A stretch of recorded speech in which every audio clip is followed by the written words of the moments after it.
نعمتیں بانٹتا جے سنت وہ ذیشان گیا، ساتھ ہی منشی رحمت کا قلم دان گیا۔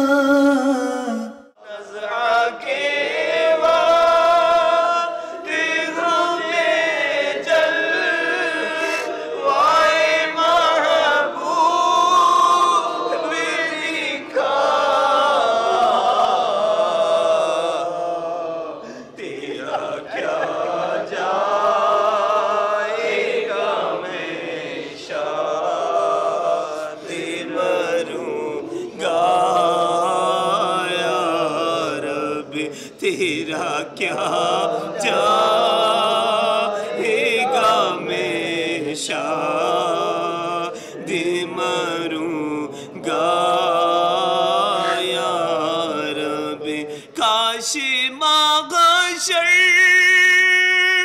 میں گیا سے فرمائے حضور، کاش محشر میں گیا سے فرمائے حضور، لے مبارک کہ تجھے بخش دیا جاتا ہے۔ یا اللہ میری جھولی ہی بھر دے، یا اللہ میری جھولی بھر دے۔ مستقل قفل مدینہ و مدنی انعامات کورس کرنے کی سعادت حاصل ہوئی۔ حقیقت اگر پوچھا جائے تو کتابوں میں پڑھنا اور ہے اور سیکھنا اور ہے۔ کتابوں میں جو کچھ پڑھا تھا ہم نے، اس کا حقیقی طور پر پریکٹیکل اگر دیکھا جائے، یا حقیقی طور پر اس کا نفاذ اگر دیکھا جائے تو مستقل قفل مدینہ کورس میں مجھے آ کر یہ سعادت نصیب ہوئی۔ جو کچھ یہاں حاصل ہوا یا جو کچھ یہاں سیکھنے کو موقع ملا، رکن شورا کی صحبتیں اور مدینے جانے کی وہ طلب جو بزرگان دین سے ہم سنتے آئے ہیں، وہ الحمدللہ عز و جل اس کا حقیقی طور پر ہمیں یہاں معلوم ہوا کہ واقعتاً زندگی کیا ہے اور رہنا کیسے چاہیے۔ مدنی انعامات و مستقل قفل مدینہ کورس میں الحمدللہ صحرائے مدینہ باب المدینہ کراچی میں سعادت ہوئی آنے کی، تو اس میں جس نیت سے میں آیا تھا وہ یہ تھی کہ الحمدللہ عز و جل باپا کا اکثر میں نعرہ سنا کرتا تھا کہ مجھے اپنی اور ساری دنیا کے لوگوں کی اصلاح کی کوشش کرنی ہے انشاءاللہ عز و جل۔ پہلے بہت باتیں کیا کرتا تھا، لیکن اس کورس کی برکت سے مجھے لکھ کر گفتگو کرنے کی عادت پر مدد ملی۔ صحرائے مدینہ، فیضان مدینہ، ٹول پلازا، باب المدینہ کراچی میں مدنی انعامات و مستقل قفل مدینہ کورس کا سلسلہ جاری ہے۔ آج 8واں دن ہے۔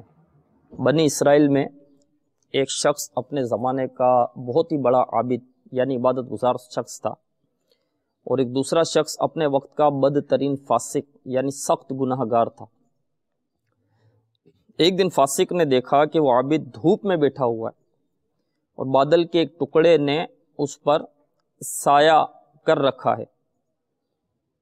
فاسق کے دل میں خیال آیا کہ کیوں نہ میں بھی اس عابد کے ساتھ بادل کے سائے میں بیٹھ جاؤں، کیا عجب اس نیک بندہ کی برکت سے اللہ عز و جل مجھ گناہ گار کی بخشش فرما دے۔ چنانچہ وہ گیا اور اس کے ساتھ بیٹھ گیا۔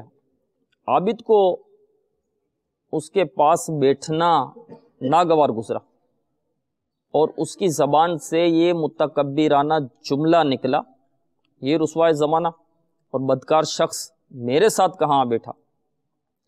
یہ کہہ کر اس عابد نے اسے اپنے پاس سے اٹھا دیا، وہ اٹھ کر وہاں سے چلت دیا، لیکن بادل کا ٹکڑا بھی اس کے ساتھ رخصت ہو گیا۔ اور اسی فاسق کے سر پر سایہ فگن رہا۔ اس وقت کے نبی علیہ السلام پر وحی آئی، ان دونوں سے فرما دو کہ اپنے اپنے اعمال کا از سر نو آغاز کریں، کیونکہ فاسق نے جو کچھ کیا ہم نے اسے اس کے ایمان کی نیکی قرار دیتے ہوئے اس کے سابقہ گناہ معاف کر دیے، اور اس عابد کی عبادت اس کے تکبر کی وجہ سے اس سے چھین لی ہے۔ تو میٹھے میٹھے اسلام بھائی، دیکھا آپ نے کہ تکبر کے سبب جو ہے بڑے بڑے عبادت گزاروں کی عبادتیں اور ریاضتیں پامال ہو جاتی ہے۔ اللہ ہمیں کر دے عطا قفل مدینہ، ہر ایک مسلمان لگا قفل مدینہ۔ اللہ ہمیں کر دے عطا قفل مدینہ، ہر ایک مسلمان لگا قفل مدینہ۔ صلو علی الحبیب صلی اللہ تعالی علی محمد۔ مجھے اپنی اور ساری دنیا کے لوگوں کی اصلاح کی کوشش کرنی ہے انشاءاللہ۔